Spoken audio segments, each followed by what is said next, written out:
बंधुओं, आज इस वीडियो में आपको मैं कुछ जीवन के ऐसे संदर्भ बताऊंगा जिसे आप सुन करके अगर जीवन में उतार पाएंगे तो निश्चित है कि जीवन का एक जो पक्ष अधूरा रहता है वो भी पूर्ण हो जाएगा। जैसे आपको उदाहरण के रूप में बताऊं, भौतिक जीवन और आध्यात्मिक जीवन। भौतिक जीवन, आध्यात्मिक जीवन, विद्या और अविद्या, अर्थ और धर्म, धर्म और अर्थ, मतलब कि बिना संतुलन के पूर्णता नहीं आती। तो संतुलन किससे हो? भौतिक जीवन के लिए ये जो शिक्षा दी जा रही है आपके योगक्षेम के लिए, परिवार पालन के लिए, उससे जो आप शिक्षा से प्राप्त कर लीजिए।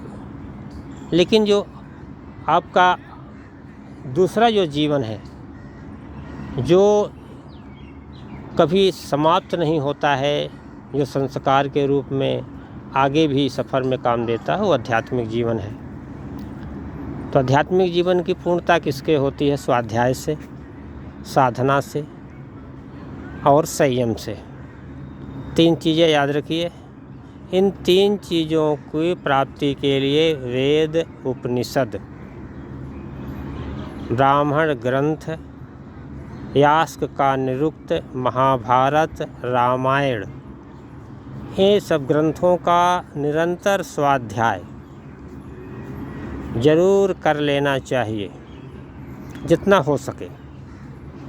वेद पूरा नहीं पढ़ सकते हैं तो कुछ मंत्रों के माध्यम से आपको व्हाट्सएप पर भी मिल जाएगा, गूगल पर भी मिल जाएगा, यूट्यूब पर भी मिल जाएगी, बहुत सारी सामग्री उससे आप ले सकते हैं। और भौतिक जीवन की पूर्णता जो संतुलन मांगता है कि ना तो लोभ हो, ना तो अधिक काम हो, एक संतुलित जीवन, उसमें भी साधना का अंश हो, उसमें संयम का भी अंश हो, तो जीवन की पूर्णता आ जाती है। इसी प्रकार से शिक्षा और विद्या। शिक्षा वह है जो आपके अंदर निहित योग्यता और प्रतिभा को आगे बढ़ाती है। विद्या वह है जिससे आवागमन से मुक्ति प्राप्त हो जाती है, दुखों से मुक्ति प्राप्त हो जाती है, वह विद्या है। तो विद्या की भी आवश्यकता है, शिक्षा की भी आवश्यकता है। परा और अपरा विद्याएं। परा और अपरा, जो परा नहीं है वो अपरा, जो अपरा नहीं है वो परा विद्या।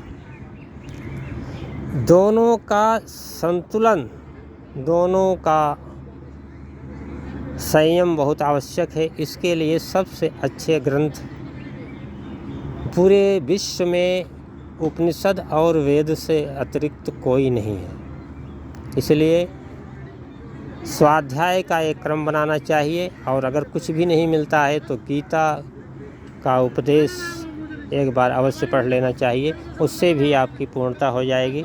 बस इस वीडियो में बस इतना ही।